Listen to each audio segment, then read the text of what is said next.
What's up? What's up, brother? Can you hear me? What's happening? What's happening? Yep, I can hear you. Yeah, what's going on with you, I man? got my How I got how my you got feeling? my earpiece in. Can you hear me? Can you hear me? Yeah, I hear you real good, brother. Oh, you went blank though. Oh, Can you hear me? you good? I hear you. Okay. All right. Yeah, Yeah, I'm yeah, just yeah. making sure. Okay. Yeah, what's happening, Yeah, man? man. Y'all see who we got in here, man. It's for the real only. IV Big IV for the real only channel. Make sure you hit the like button, share this, and subscribe this. You know what I'm saying? Let niggas know.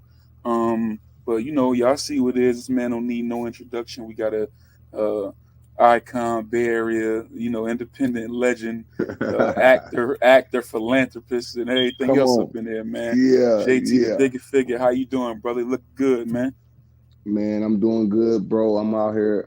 I just left California. I'm back in Atlanta for a couple days. I'm back and forth Hmm. handling business. You know what I mean? Trapflix is what I'm working on. So as you probably know, that's something that I always been promoting, but I've been keeping it in the background until the proper time. So yeah, man. But I seen you tapped in with me. I watched a couple of your videos. You know what I mean? I support all the up and coming channels, man. I want to see motherfuckers, you know, get they subscribers up, get their monetization on, make this be a real business. You feel me?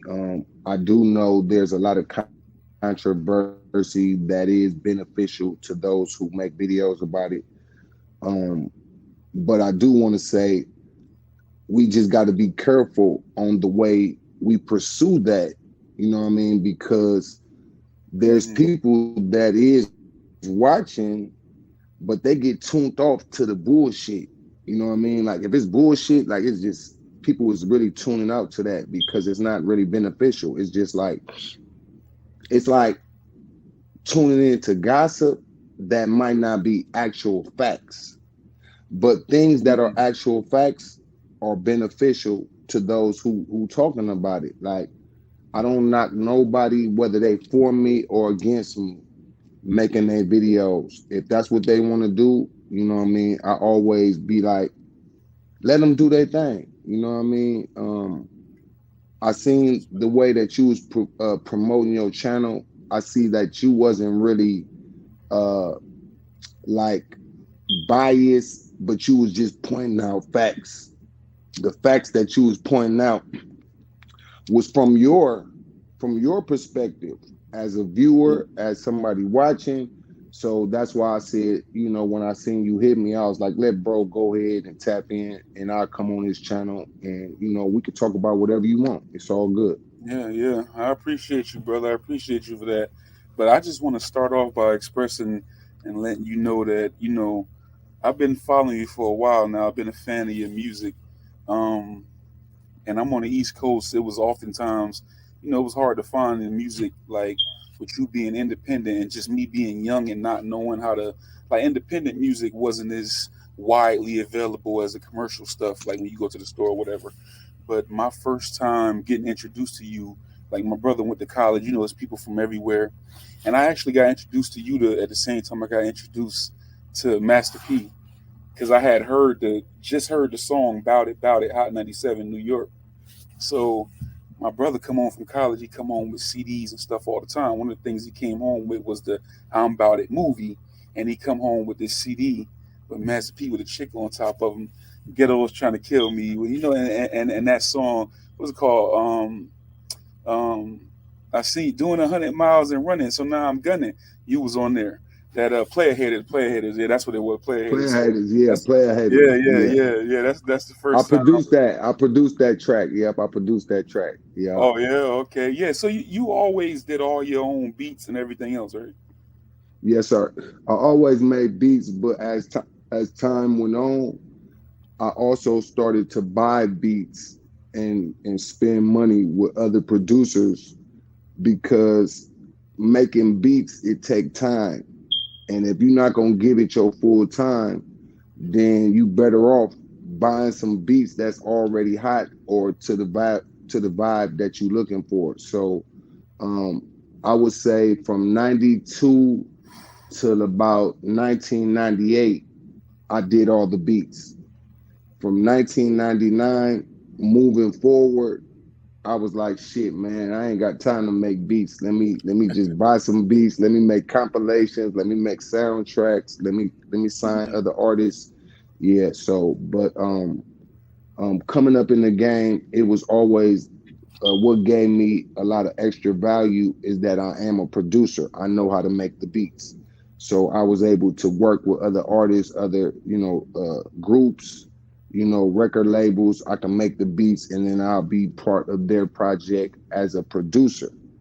But um, I would say after 98, that's when I fell back and I'm like, shit, I wanted to start making movies. I wanted to be, making compilations, soundtracks, looking for other artists. It wasn't so much about me and the beats that I make and the artists that I find, but it was more or less about my investments into other artists, into other producers, into other record labels that I could spend my money with and capture some of what they have to offer and put it out through my company. So that's how that went. Okay. Yeah, man. I want to ask you, and I also want to backtrack a little bit. I want to ask you about your humble beginnings in Fillmore. A lot of people don't know, you from San Francisco, California. A lot of people don't know. They just see what's here and what's right now. So, what, like, I wonder all the time, like, from what we see now, we see you doing, we see how you move and the moves you making. What, what your environment shapes who you are. What were you around? What were you experiencing? What you was going through growing up in San Francisco on the Fillmore streets that made you who you are? Um, there was a rapper from our neighborhood. His name was Hugh EMC. Hugh EMC. And he was our biggest rapper. He was our only rapper. And I really followed behind him. You know, he had the streets on lock. He was the only person that actually had a tape out. So we didn't know nothing about putting no tapes out, record labels. He was the first person that had his own record label in OC Projects. That was our projects on Eddy Street. But he had a record label and a studio. Shout out to DJ X1. That was his producer. So I followed behind them. Then we had a rapper named Rappin' Forte. Rappin' Forte had did music with Too Short, and they did that song called "Don't Fight the Feeling," and it actually sold 1 million records.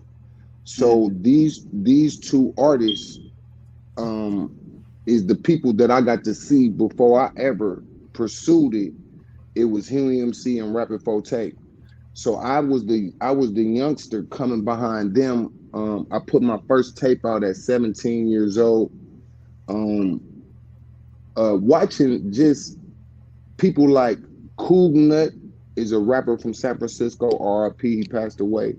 He also had a big motion going on. Then we had a group called RBL Posse. They mm, came out at the end of 91. So me, I followed Cool Nut, RBL Posse, Rapping Forte, Helium C, E40. I looked at they had motion. Oh, and we got to add Mac Dre in there also. They had motion okay. already. So I just followed what I seen, what was happening, and that was the way that I patterned myself really after E40 and his record label because he was a rapper and he was the CEO. So I wanted to be like E40. And in 1992, I put out a project called Putting It on the Map. That was June 1992. Um, but when I put that tape out, I realized people was listening to me. So I'm like, well, shit, I better make a new tape that's better than this tape. And I put out another album called Don't Stop Till We Major. That was November of 1992. So I was the first artist in the Bay Area to have two tapes out in 1 year. That was 1992. 1993, I put out another project in November of 1993 called Players in the Game. That's the first project that I put out that I made all the beats.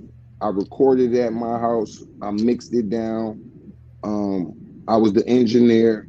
So it took me a whole year to learn how to make beats, how to record myself, how to mix it down and level the drums and the sounds and the vocals, and Mm-hmm. how to bounce it down.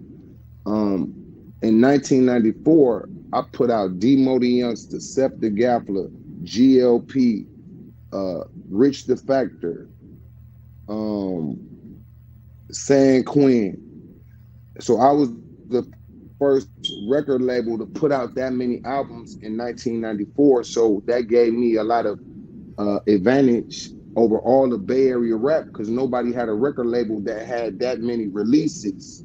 So by Yeah. me doing that, I think I was 19 years old, but I became a young entrepreneur. I became a producer. I'm a rapper, but I'm a producer and I'm an executive producer because I'm putting up the money. The money that I made from my first albums, I took that money and bought more equipment for my studio, and I put out other artists. So that gave me leverage as an executive, as a producer, and as a rapper. There was nobody else that had all three of those hats right there. So that's what made Master P come and see me because he was trying to get his buzz, but I had the streets on lock in 94, 93, 94. I had the streets on lock. So Mm-hmm. just following those who came before me. Oh, I gotta throw Spice One in there too. Spice One, Yeah. he actually signed to Jive Records though, so he don't get credit as being an independent because he was on TV, he on movie soundtracks, you know what I mean? But he was signed to a major company, and I didn't want to sign to a company. I wanted to be my own record label like Death Row Records or Sick Witty Records. So that is my very beginning stages, what I just explained to you right there. And I kind of wanted to ask you about a few of those records too. And also, and a lot of the questions I'm going to ask you is things that people may not know because I see a lot of people in the comments they just catching on to who you are and your movement and things you've been involved in, as well as the controversy going on with them guys or whatever. But what I always wanted to know was like, in doing my research, so the "Don't Stop Till We Major," that wasn't on your record label. This I see something said Little Daddy Records. That was on one of the guys from my neighborhood who believed in me. Okay, He put up the money, and that project was on his record label. It was on my okay. label and his label, but he the one that put up the money, and I'm the one that had the vision to put the project together. So yeah, that's how that happened. So that being your first official album, like I said, some of these stuff I want to know. I used to do music too, so this is a rapper question. Like I never did an album. How was it recording the album? Did you feel pressure to deliver, or was you just having fun and it was easy? Another day at the office. Um, I think it was more fun and that I'm excited to just record whatever I can and get something out. It wasn't no pressure like I gotta make the best album or I gotta have these type of beats. Nah, it wasn't none of that. In 92, it was that nobody was out. So me, I'm trying to come out. And that's why I think it wasn't a lot of pressure because I didn't have no reference point of nobody else that was out except Yeah, Huey MC and Rapping Forte. Those were the only two. And E40. Those guys and Mac Dre. I got to throw Mac Dre in there. And I think Spice One, I think that started 93, 94. But in 91, 92, it was Huey MC, it was Cool Nut, it was 415, Richie Rich and them from Oakland. It was Dangerous Dame. It was Mac Dre, of course, Too Short, and E40. Those was the only art. Oh, and Totally Insane from EPA. That was 91. So 91, it was still brand new. Like it wasn't no pressure about what type of album to make. It just make whatever you feel like you want to make. Wasn't no Okay. pressure. Yeah, it wasn't no So pressure because nobody was out. We was the first niggas doing it. hmm It wasn't no pressure. It was like shit. Niggas say anything. You could say anything in 91, 92, and 93. You could say anything and you could get respected. hell yeah. Word, man. And next thing I want to do, I want to go into ask you about the transition into your second album. It's like an underground classic, in the eyes of many. Released the following year. Get Low Records, Players in the Game. Some of my favorites from there was doing Dirt Out to Get You, and that did you Did get the tank? Did you get the tank? You know what you I'm get saying? the dank? Yeah, yeah. Did you get the dank? Players in the game, man. You know, and then I see you had a. This is like what who I know now were some of the artists. This is the first time I seen them, and going back and finding this album back in the day. Uh, what was it like recording this album? Because it was a step up from the first release. Um, Players in the Game. I recorded that. It took me 1 year to make that album. Dr. Dre came out. He dropped the album the same day I dropped my Don't Stop Till We Major album, November 16th, 1992. And Dr. Dre dropped the Chronic album, Hmm November 16th, 1992. So when that album came out, of course we was familiar with NWA, but this was Dr. Dre by himself with some new niggas, Snoop Dogg, Daz Dillinger, the Dog Pound, Corrupt, all that shit. So he changed the whole sound of the rap game. The rap game changed. So I studied that album. There was a producer named Kyrie from Young Black Brother Records from Vallejo. That is the label that put out Mac Dre. He made a project with a new artist called Mac Mall. It was hmm called Illegal Business.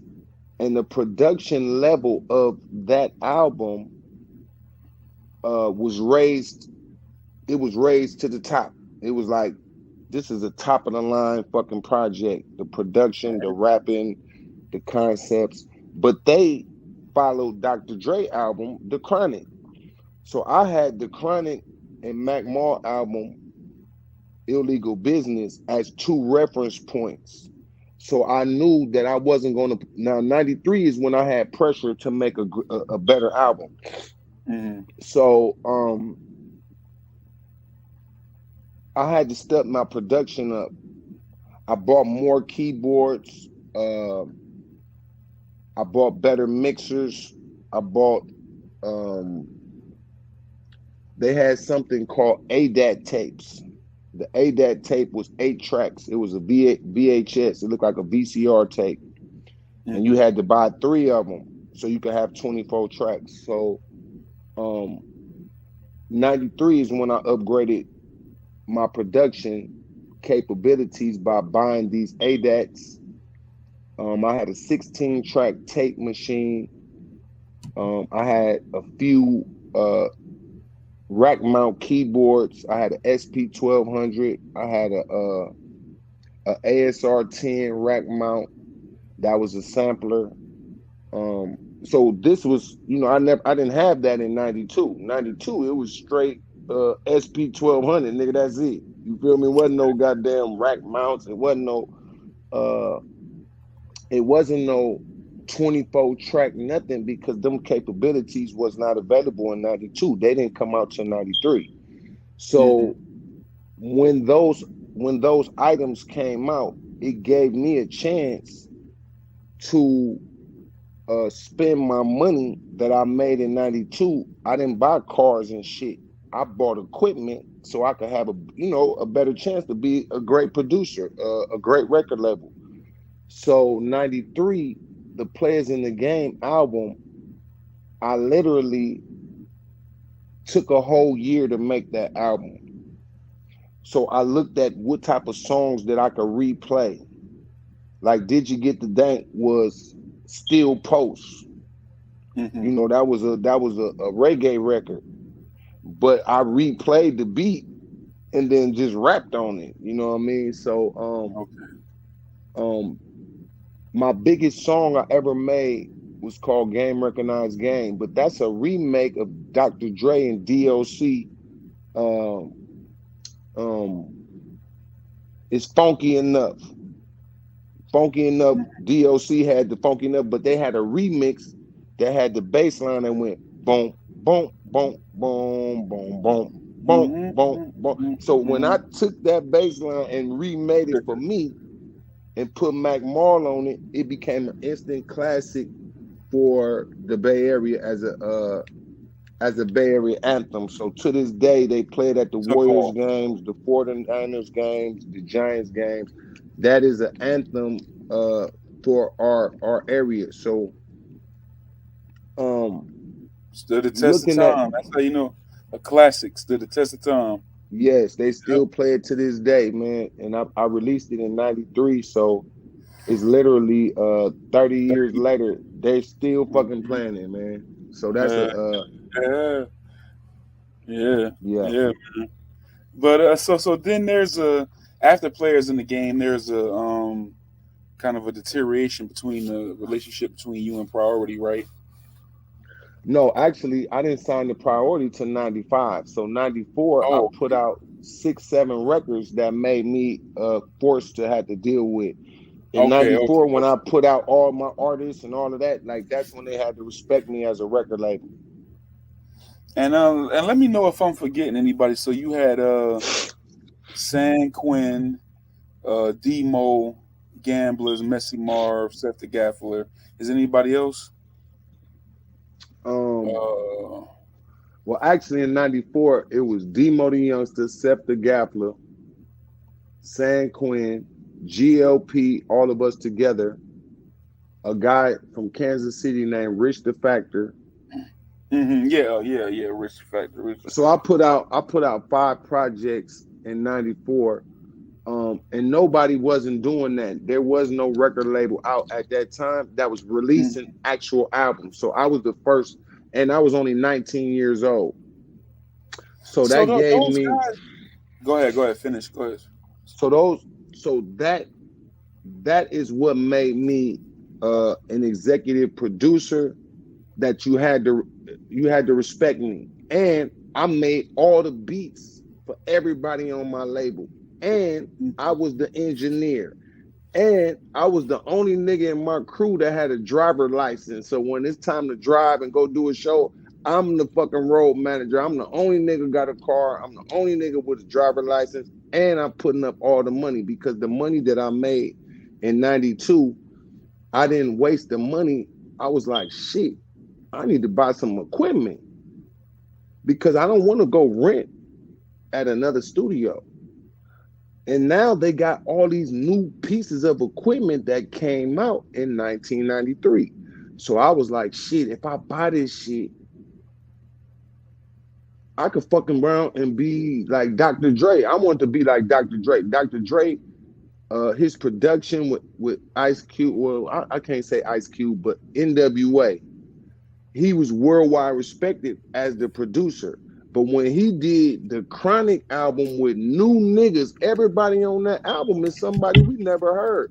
Lady of Rage, RBX, Daz Dillinger, Corrupt, Snoop Dogg, we heard the DOC.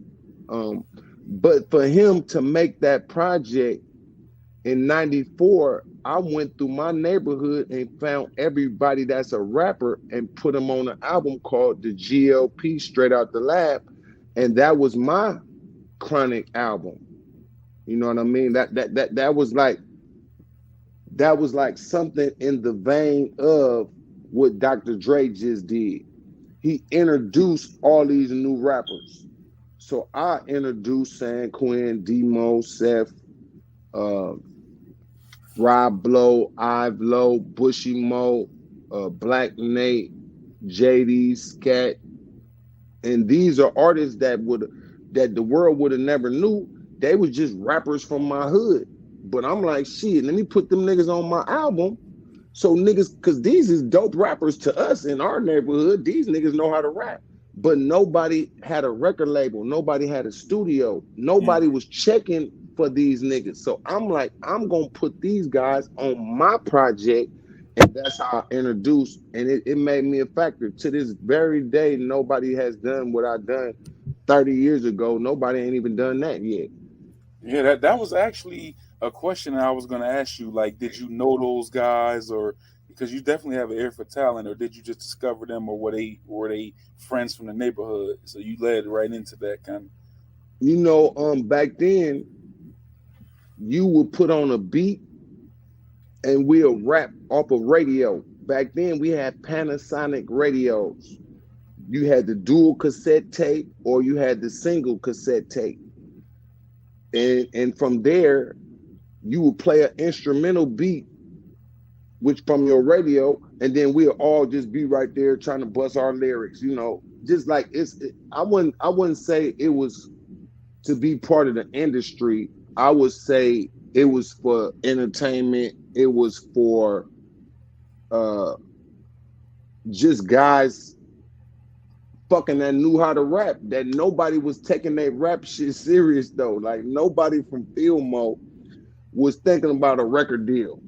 Niggas was selling drugs, niggas was stealing cars, niggas was pimping bitches, niggas was breaking in houses, niggas was, doing robberies, and so nobody took the music shit serious out of the young generation. I was the one that made it viable and made it cool to be like, man, I want to be a record label. Nigga, I could put out music and get. Back then, they was paying a CD cost $1 to make. So if you pressed up 1,000 CDs in 1993, it would cost you $1,100 to $1,200. That's your CD. That's your picture on the front. It's full color. It's wrapped in plastic, and it'll cost you about $1, $1.20. When you take that CD to a record store, they gonna sell CDs for $15 or $16, so they would give you $8 per CD. So even if you're not that good, you could take 1,000 CDs and make $8,000 off of $1,100, $1,200. That was better than crack cocaine. That was better than marijuana. That was better than stealing cars. That was better than pimping bitches. If a nigga make an album and press your shit up, the stores will buy your fucking CDs from you for $8 and then sell it for $16. So you happy as the nigga who sold the CD, and the store happy that they doubled their money too. So 93, 94, 95, 96, 90, 98, 99, 2000. Around 2000 it slowed down. But from 93, that profit margin, man, bro, pressing up 10,000 CDs and selling them all and making $80,000 off a $10,000 investment, and I made the fucking album for free in my mama house. I didn't even have my own apartment at that time. I didn't get an apartment till 1994. But 92 and 93, I was still at my mama house. But when in 92, it wasn't no DVD, it wasn't no CD, it was only cassette tape. So a cassette tape would cost you, my first cassette tape, I pressed up 500 copies, and it came out to be about $700 to make 500 cassette tapes with my picture on the front, with the words on the back, as an independent. But most niggas was still shopping a deal, trying to sign with Jive Records, Def Jam, or like nigga want a record deal. Nigga ain't thinking about pressing up no goddamn tapes. But Check. me following Too Short and E40 and Mac Dre, when you bought their tape, it had their name on it. Young Black Brother Records. 75 Girls Records, Young Black Brother Records, Sick With It Records. So that is the blueprint that I follow, because it's like, nigga, ain't no white man finna give you no deal, nigga. Who the fuck is you? You ain't nobody yet. And back then, it wasn't no fucking record labels looking for niggas and all that. It wasn't popular like that. It wasn't a market about getting a deal. Too Short and Spice One was the niggas who had a deal. Yeah. Too Short and Spice One both signed to Jive Records. Okay, so Jive Records was already familiar with the sound and some rappers, Spice One and Too Short. Mac Dre ended up going to prison. So they was finna sign him too, but he ended up going to prison. E40 pressed up his own shit. So E40, okay, hold on, let me add this in there.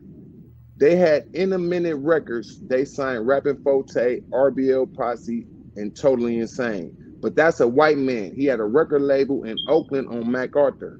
And it's and he had distribution, and he had the record label. So he really whooped them niggas. In '92, I brought my tape to him, and he denied me. That was in June. By December, I found out I could drop my tapes off to him, and he'll just pay me for my fucking tapes, so I don't have to sign. Because he's the one that put your shit in all the record stores. Okay, then they had City Hall Records, City Hall Distribution, Walter Zelnick, and Marin. Okay, he did a deal with Young Black Brother, and he was the distributor. So he had Mac Dre catalog, he had Mac Mall catalog. E40 had Sick With It Records, so he pressed up his own money because he was a dope dealer nigga, but he happened to be a rapper. And E40 actually graduated from Grambling State, so this nigga was like a fucking genius type nigga. Him and B Legit and D Shot, them niggas actually graduated fucking college, but they were still street niggas. They were still selling dope. So he like, fuck it, I'm gonna just press up my own tapes. So that's where I learned how to press my shit up through E40 and his uncle St. Charles. St. Charles started a distribution company called Solar Music Group, and I ended up doing a deal with him. And instead of doing a fucking record deal, I'm like, shit, I'd just rather go with E40 and then whatever they doing, I need to just follow that. You know what I mean? So I was the youngest nigga. I was the youngest nigga in the Bay Area at that time as a record label. So that's what gave me a lot of advantage in my older years. Nigga, I've been a CEO since '92, so all I know is how to be the CEO. I don't know how to let somebody else pay for my shit or me sign with some niggas, or like even with Trap Flicks. There's people trying to offer me money for Trap Flicks, but I'm like, shit, if I sign that deal, I'm gonna have less percentage. I'm gonna get some money, but they gonna have all the power. They could fuck around and say, nigga, we want to put Pride Month, nigga, a gay channel on Trap Flicks or something like that. If I agree to this deal, because if I take the money and I got less percentage, that means I got less power. So that is something that I'm like, man, hell nah, man. I want that money. I want to get them 900,000 or the million or whatever, but it's like learning what I learned from the 90s. If you sign that paper, nigga, you can't never go back, nigga, and say, like, you can't change the deal if you take the money. A lot of rappers sign 360 deals, and then when they realize things that they can't do or terms and conditions, and then the nigga be like, man, I'm signed to this fucking label, man, I ain't happy. Nah, nigga, you accepted that money. You accepted the terms and conditions of this agreement. You signed it. They gave you the money. You accepted it. Boy, once you accept money from these companies, you can't go back. So that is why I have been waiting for Trap Flicks deal Cause I'm like, I know this shit worth a lot of money, man. I can't just go out backwards and take some money, even though I want that money. It's people that got money invested into this shit with me. But I'm like, shit, I can't go back to all these people who sent me money and say, yeah, man, we got a fucked up deal. Cause that gonna make me look like a bozo or a clown or like a dumb nigga. So I'm like, well, I'd rather wait than fuck it. I just hold on then, nigga. Shit, we'll just wait. Because if I do it right, we could be playing with 2 million, 5 million, 10 million. But the And, way these last few years, it been like we offer you 500,000, we give you 600,000, we give you 250,000 with less percentage, and I'm like, nah, I don't even want no partner having no say so with that type of money, because then I got people that invested. So then what I'm gonna tell them, like, oh man, we just took this deal and now they got 30% or they got 40%. The last deal they got offered was 900,000 for 60%. I'm like, damn, nigga, what the fuck? Why y'all want 60%? Like, why it can't be 50-50 or 60-40 my favor?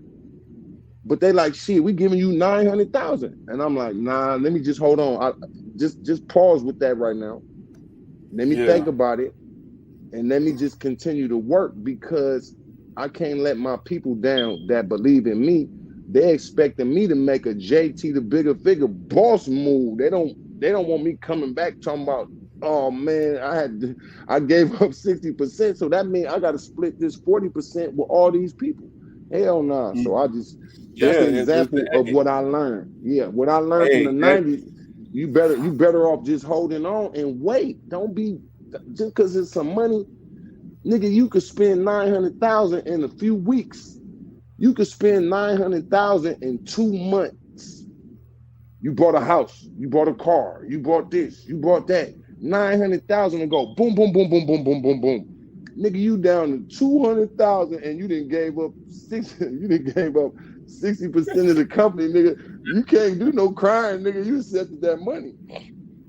but people probably are expecting balls move. You seem to make it one of the plays that you made that I'm a big fan of as a legendary play is what you did with the game. Regardless of what anyone says, you are responsible for us knowing that man today. And before I get into that, because I want you to tell that story again for the people who may not know, um, I seen where there was a little discrepancy, a little back and forth with you and this guy Whack 100, where he's claiming you only had one release on the game.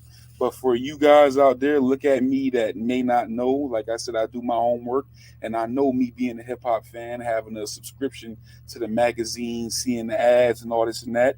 I can tell you right here, there was a QB to Compton mixtape. There was the Untold Story, Volume 1 in 2004. In 2005, you had Resurrection and Untold Story, Volume 2, and the Game album in 2006. I mean, I said 2002, 2005, and the Game album in 2006. That's 5 releases. So there Yes, you have that. I wanted to get yes. that.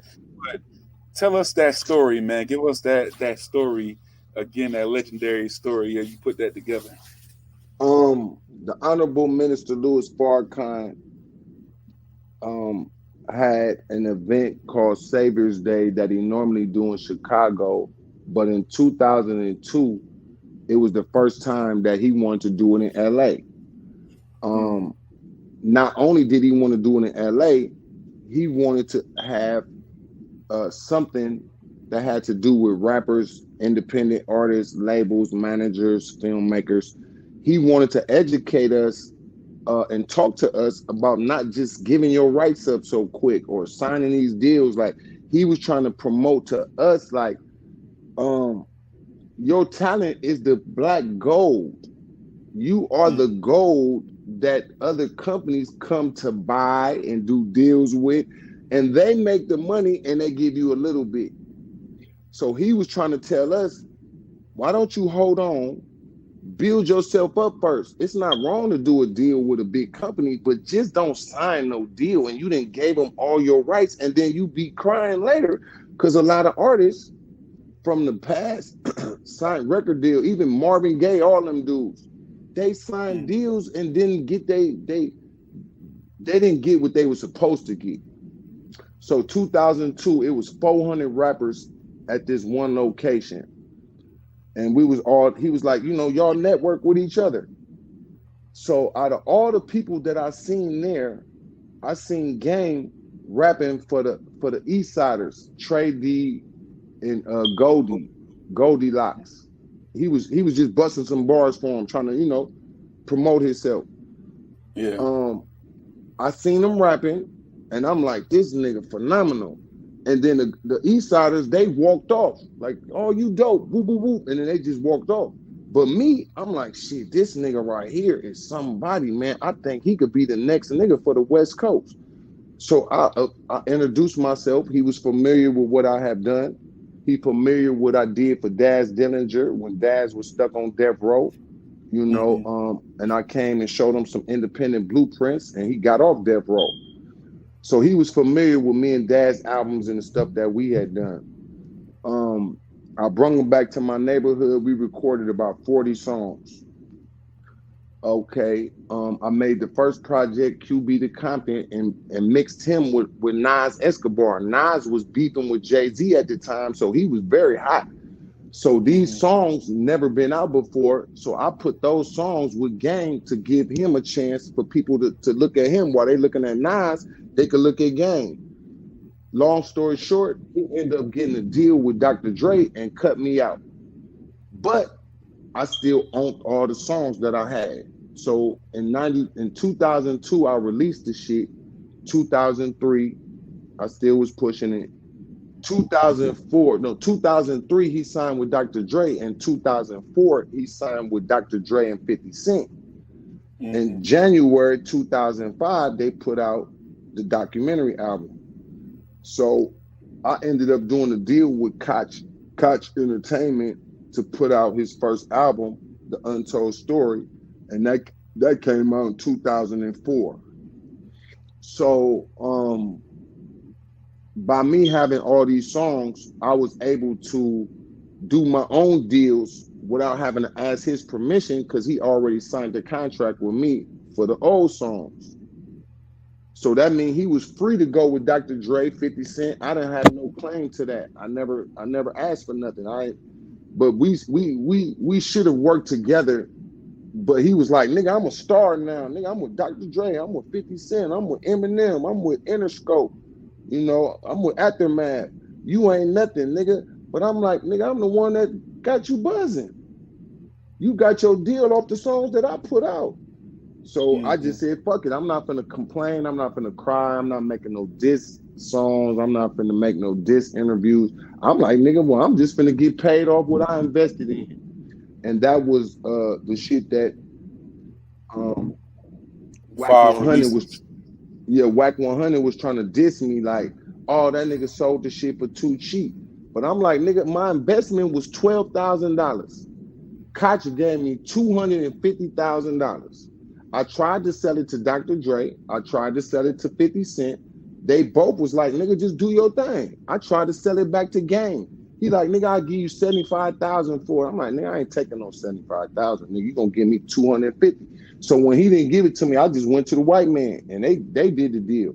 Then I got another 200,000 for the West Coast Resurrection, and the label Koch, they put out some more albums, remixes, and all that shit. So I didn't have no claim to that.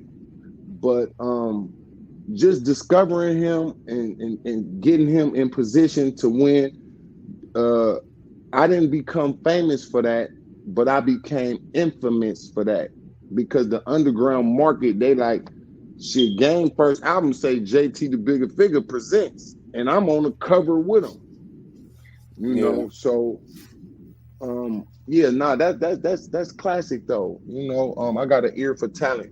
I believed in him, and I said, I'm the one said he the next nigga for the West Coast because he rap like Fabulous, he sound like Shine, but he talking about LA gang banging shit.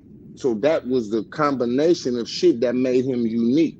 He pulled over. He pulled the whole country in at once. because Game Yes. was big on it over here too. Yeah, he pulled the whole country at once. But I wanted Yes, to ask man. you something. I wanted to ask you something, um, like about the Beware of Those, the movie and the soundtrack. That song Beware of Those is probably about one of my favorite songs that you did as well. I want to know Hmm. like what made you decide to shoot that film and what was the process like. But before you say that, this is just my personal question. At the end of that, it said something about Beware of Those Two. Was there ever a Beware of Those Two? So I know I'm missing something.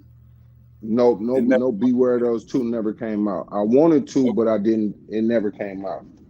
Um, Okay. Me and Master P in 94, 1994. When I was working with Master P, um, Death Row Records put out Murder Was the Case DVD. It had a soundtrack and it had a movie. So me and Master P, we watched that at my mama house. And me and Master P was conversating about, man, this nigga Suge Knight spent 800,000 to make that movie. Um, but we both said, nigga, we need to make us a movie when we Hmm. seen Murder Was the Case. So um, when Master P signed to Priority, I signed to Priority. We both signed in 95. I put a project out that flopped, Dwelling in the Lab, straight flop. Um, I really pretty much lost my deal.